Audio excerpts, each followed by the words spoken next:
ino muntu zenya i Burundi ntabakora ji, iyo umuntu ayibonye arakanguka. Ji rero kenshi zikorwa i Burayi na cane cane mu gihugu c'Ubutaliyani. Rero kenshi ji ntibazizi cane mugabo ni innovation twazanye, turakora ji iryoshe kandi ji de tomate ifise akamaro kaniniya cane. Nkuye kuri izi produits zitatu, abazungu nibo bavuze ati la tomate est la reine des légumes. Ni ukuvuga iki? Urutomati ni ikintu gikoreshwa hose kandi gifise akamaro ku bifungurwa tuba turiko turafungura no ku bifungurwa n'akamaro ku mubiri twebwe tubifunguye. Rero ni ukuvuga nk'iyi jus de tomate iratuma amaraso atembera neza, iratuma umuntu ahema neza, iratuma n'umutima utera neza.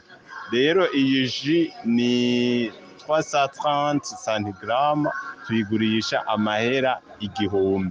Rero twebwe byose biri ku mahera makeya, kuko izindi jus usanga ziri ku 1200, 1500, ariko twebwe tuyigurisha 1000.